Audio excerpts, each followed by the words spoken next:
지식보다 중요한 것이 상상력이다. 지식은 한계가 있지만 상상력은 세상의 모든 것을 끌어안는다. 세계적인 물리학자 알버트 아인슈타인이 이렇게 말을 했습니다. 그는 또 자신의 과학적인 사고의 바탕은 상상력이라고 이야기를 했는데요. 그의 상상력은 16살 무렵에 다녔던 스위스의 한 학교에서 키워졌다고 합니다. 아주 자유로운 분위기에서 상상력을 개발할 수 있었다고 하는데요. 이렇게 상상력은 개발이 가능하고 또 향상이 될 수 있습니다. 그렇다면은 어떤 습관들이 상상력을 키울 수 있고 또 이것이 어떻게 창조적인 아이디어와 연관이 될 수 있을까요? TV평생대학 이번 주에는 상상하라 그리고 창조하라라는 주제로 여러분과 함께 하는데요. 오늘은 조금 더 구체적으로 하루 5분 창조적인 상상을 하는 훈련법에 대해서 알아보겠습니다.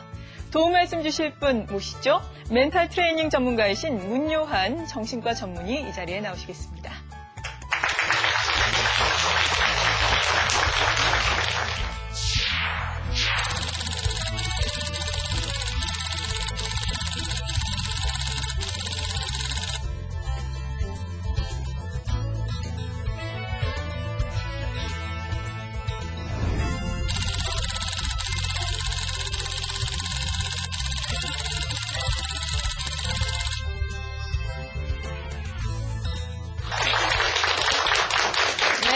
안녕하세요.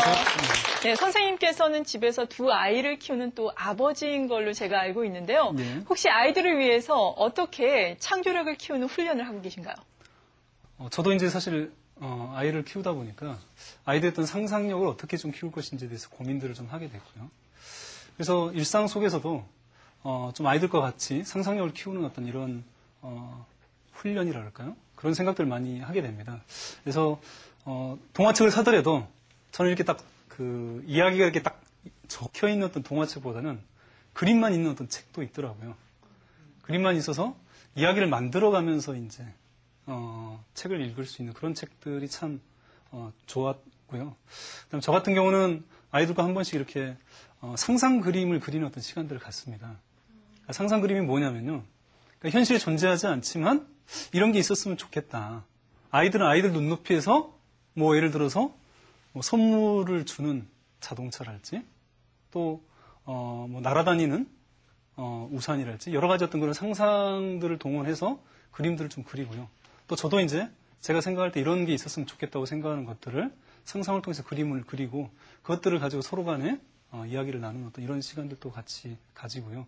또 저녁에 잘 때 이런 경우도 있습니다. 다시 말해서 이야기 만들기 놀이를 하게 되는데요. 그냥 이야기로 완성된 이야기를 아이들한테 들려주는 게 아니고 그냥 한 귀절씩 예를 들어서 나는 오늘 동물원에 갔습니다 하고 패스를 하게 되면 아이가 또 받아서 거기에 대해서 뭐 악어를 만났습니다 하고 다시 또 넘겨오면 다시 또 덧붙여서 같이 이렇게 이야기를 만들어 나가는 그런 식으로 이야기를 만드는 시간도 좀 하고 있고요. 그래서 네. 아무튼 여러 가지로 아이들을 좀 대할 때 좀 상상력을 어떻게 키워나갈 것인가를 좀 고민을 하면 구체적으로 자기 자신한테 좀 맞는 방법들을 좀 찾아 나갈 수 있지 않을까 싶습니다. 네, 그러겠네요. 정말 획일화된 교육이 아니더라도 이렇게 다양한 방법으로 아이들과 친하게 지내고 또 상상력을 키워주기 위해서 노력을 한다면 정말 아이들은 잘 받아들이고 또 재밌어 할 거라는 생각이 드는데요. 요즘 또 영재, 인재 여기에 관심이 많습니다. 물론 노력만으로 되는 건 아닌 것 같지만 이렇게 상상력을 자극하는 훈련을 함으로써 우리 아이가 영재 그리고 인재에 조금 더 가까워질 수도 있겠죠? 그렇죠. 예. 그렇다면은 우리들 성인 같은 경우에는 어떻게 또 창조력, 상상력을 키울 수 있을지 오늘 자세한 훈련 방법을 알려주신다고 하니까요. 지금부터 함께 귀 기울여 보시죠. 오늘 이제 세 번째 시간이 좀 됐네요. 오늘은 좀 더 구체적으로 우리가 일상 속에서 어떻게 상상력을 훈련해 나갈 수 있을지 이런 부분들은 좀 이론적인 어떤 이야기라기보다는 제가 실제적으로 이런 이미지 트레이닝 어떤 프로그램들을 진행을 하고 또 실제로 제 삶 속에서 적용하고 있는 부분들을 같이 공유를 하는 게 더 낫지 않을까 싶습니다. 저는 세상을 바라보는 어떤 관점에서 크게 이제 두 부류로 좀 사람을 좀 나누어 보면 그냥 모든 건 변하지 않는다라고 생각하는 어떤 고정론자가 좀 있고요. 모든 것은 다 변한다라고 생각하는 어떤 변화론자라고 좀 크게 구분할 수 있을 것 같습니다. 물론 시기나 상황에 따라서 이쪽으로 갔다가 저쪽으로 가고 그 대상이나 어떤 그 영역이 무엇이냐에 따라 좀 다를 수는 있겠지만 예를 들어서 어떤 지능이라는 것은 고정되어 있다라고 어떤 생각하는 사람도 있고요.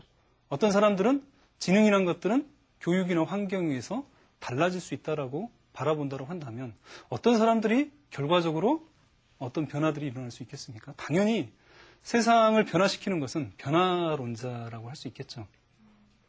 실제로 우리가 지능도 굉장히 선천적으로 결정되어졌다고 좀 생각하시는 분들이 많을지 모르겠지만 실제 연구 결과들을 보게 되면 환경을 변화시켰을 때 실제로 어떤 지적인 어떤 지능들 자체가 크게 변화되는 것을 볼 수가 있습니다. 다시 말해서 한 예로 보면 사회 경제적 상태가 하층에 속해 있는 어떤 그런 군과 그런 군에서 사회 경제적 위치가 중산층으로 옮겨가기만 하더라도 실제로 IQ 점수가 한 12점 정도 향상되더라는 또 이런 결과도 보고된 것처럼 실제로 우리가 어떤 자극과 어떤 경험을 하느냐에 따라서 우리 뇌는 계속적으로 변화하고 달라질 수 있는 그런 유동적인 어떤 조직이 뇌가 아닐까 싶습니다.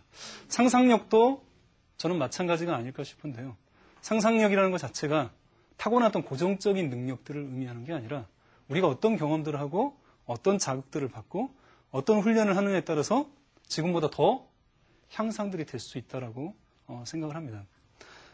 실제 저의 경우에는 2004년도부터 이러한 상상훈련에 대해서 좀 관심을 가지고 책도 보고 실제로 유사한 프로그램들을 쫓아다니면서 배우기도 좀 했는데요.